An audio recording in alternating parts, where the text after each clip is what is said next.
Jemi rikthyer në studio, do të flasim për mësues për Shqipërinë. Me mua është bashkuar Shkëlqim Allkaj, përgjegjësi i sektorit të burimeve njerëzore në Ministrinë e Arsimit. Përshëndetje dhe mirëmëngjes Zoti Allkaj, kënaqësi që je me mua në studio. Gadal së fundmi udhëzimi për procedurat e konkurimit dhe vlerësimit të mësuesve dhe shtresa për aplikim në konkurim në portalin Mësues për Shqipërinë. Kemi të njëjtat procedura, të njëjtën mënyrë si ka funksionuar deri tani apo ka diçka ndryshe? Atëherë, siç jeni ndjeni dhe opinioni publik i mësuesve, portali Mësues për Shqipërinë është një platformë që aktualisht funksionon në Shqipëri që nga viti 2014. Është platforma nëpërmjet cilës të gjithë kandidatët që janë të interesuar për të ushtruar profesionin e mësuesit konkurrojnë në dy forma, nëpërmjet testimit dhe nëpërmjet vlerësimit të dosjeve. Këtë vit, kjo platformë është vënë edhe në ligjin 69/2012, pra ka marrë dhe formë të plot ligjore, në mbështetje plot ligjore, dhe nga ana tjetër është ndërhyrë për të rregulluar, për të përmirësuar standardet e konkurimit. Më konkretisht, në udhëzimin aktual të ri, të dalë nga Ministria e Arsimit me numër 13, është ndryshuar forma e konkurimit me dosje, në të cilën ne kemi patur si qëllim të japim prioritet një konkurimi më të barabartë midis mësuesve të rinj dhe mësuesve të vjetër, nëse në udhëzimin e mparshëm në udhëzim ishte parashikuar që mësuesit për shkak të vjetërsisë së punës në arsim të konvertoheshin me pikë, apo për shkak të dëshmive të studimeve pas universitare etj. Në këtë udhëzim, në udhëzimin e ri, ne kemi synuar që të vëmë një standard më të barabartë për konkurim, duke i dhënë më shumë peshë notës mesatare të studimeve universitare dhe kualifikimeve që kanë mësuesit në fushën e mësuesisë, sepse mësuesit bëjnë kualifikime në 5 vjet, në 10 vjet dhe në 20 vjet, marrin tituj të ndryshëm, gjuhëve të huaja dhe krediteve. Eksperienca nuk do të ketë vlerë shtesë? Eksperienca në këtë udhëzim nuk është se humbet, nuk është se mjanohet, por konvertohet në pikë nëpërmjet kualifikimeve. Siç e thash pak më parë, mësuesit marrin pasi kryejnë 5 vjet punë, bëjnë një testim kombëtar që quhet kualifikimi i tyre dhe marrin titull mësues specialist dhe për këtë ata marrin pikë në dosje gjatë këtij konkurimi. E kuptoj. Mirë,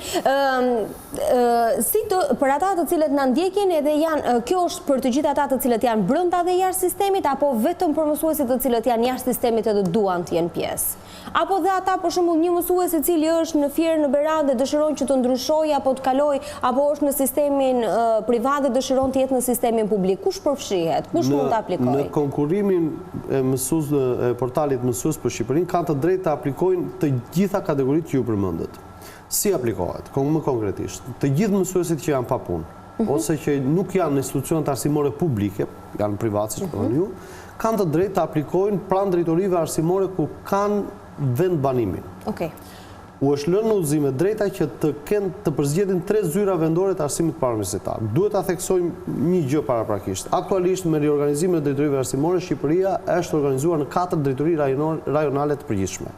Njëra drejtori ka seli në Fier dhe mbulon qarkun Fier, qarkun Vlorë dhe qarkun Gjirokastër. Njëra drejtori ka në Durrës dhe mbulon qarkun Durrës, Dibër dhe Tiranë. Në Lezhë është drejtoria tjetër dhe mbulon Shkodër, qarkun Shkodër, qarkun Lezhë dhe qarkun Kukës, dhe drejtoria në Korçë që mbulon qarkun Elbasan, Korçë dhe Berat. Pra, të gjithë kandidatët kanë të drejtë të aplikojnë në një nga këto 4 drejtori ku kanë vendbanimin.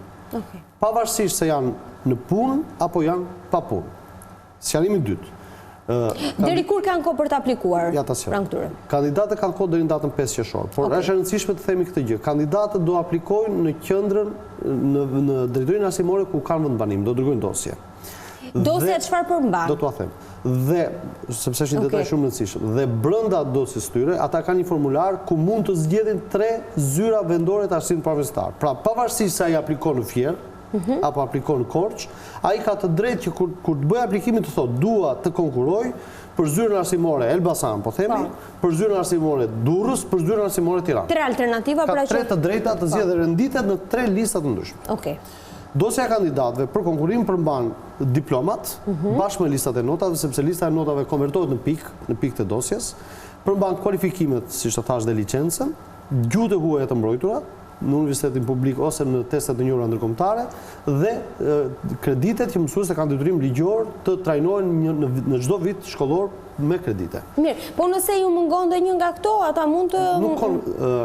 Dosja ka dokumenta të detyrueshme dhe dokumenta të tjera plotësuese. Dokumenta detyrueshme... Këto ishin të detyrueshme. Këto që ju përmendët janë të detyrueshme? Diploma është e detyrueshme sepse është dokument ligjor. Po, përveç diplomës. Kualifikimi, nëse mësuesi nuk e ka ose nuk e dorëzon, nuk merr pikë. Po, për shembull ai nuk ka 5 vjet eksperiencë, sa ka dalë? Nuk është e detyrueshme. Okej. Detyrueshme ka një shtojtë se udhëzimi 13, të cilët parashikon se çfarë dokumenta duhet përmbajë dosja dhe cilat prej tyre janë të detyrueshme. E detyrueshme është një formulari, një shtojca nr. 4 që është teknike për auditorin, por ne po flasim për auditorin e mësuesve, në cilën përcaktohet që mësuesi bën kërkesë për të aplikuar në portal dhe ka 3 alternativa për zgjedhje. Aplikoj për herë të parë, nëse aplikon për herë të parë, aplikoj dhe mbart pikët e dosjes dhe pikët e testimit, është një alternativë tjetër. Ato që ka marrë, që mund ketë marrë nga testimi i shkuar. Sepse ekziston edhe kjo mundësi. Ekziston edhe kjo mundësi. E kuptoj, mirë. Në momentin që ata dorëzojnë dosjet e tyre, çfarë ndodh? Menjëherë pas dorëzimit të dosjeve, drejtorit arsimore rajonale do të bëjnë vlerësimin e tyre me komisionet e vlerësimit të dosjeve, që janë komisione të ngritura me këtë udhëzim dhe në krye të komisionit është drejtori i rajonit, të cilat konvertojnë në pikë. Dosja me udhëzimin e ri ka maksimalisht 20 pikë. Dhe 80 pikë i ka testimi. Në total shkojnë 100 pikë. Konvertojnë dosjet, mësuesit kthehen në pikë, mësuesit marrin një formular të regjistrimit. Ku i marrin vesh dhe a ka transparent, do të thënë këtë proces, ky është një proces transparent, ai e kupton se sa ka marrë një X apo Y. Atëherë, pas përfundimit të konvertimit të dosjeve nga komisioni në pikë, publikojnë listat zyrtare në faqen e detyrimeve arsimore dhe faqen e detyrisë përgjithshme të arsimit parauniversitar. Të gjithë kandidatët kanë të drejtë të shohin pikët e tyre me kodet përkatëse që kanë ata sipas kartës së identitetit dhe kanë të drejtë të ankimojnë për pikët që kanë marrë. Pasi ka mbaruar ky proces, kandidatët pajisen nga drejtoritë rajonale nëpërmjet zyrave vendore të arsimit me një formular të marrjes pjesë në testim dhe bëjnë aplikimin online në platformën Mësues për Shqipërinë. Kjo është procedura paraprake. Pasi mbarojnë gjitha këto, caktohet data nga Qendra e Shërbimeve Arsimore dhe marrin pjesë në testimin e informatizuar. Testimi, të themi dy fjalë për testimin e informatizuar, është një standard i ri i normuar edhe në aktet në ligjin e arsimit parauniversitar. Testimi informatizuar bëhet individual, bëhet elektronik në Qendrën e Shërbimeve Arsimore dhe përgjigjet jepen në moment dhe konvertohen në maksimumi 80 pikë.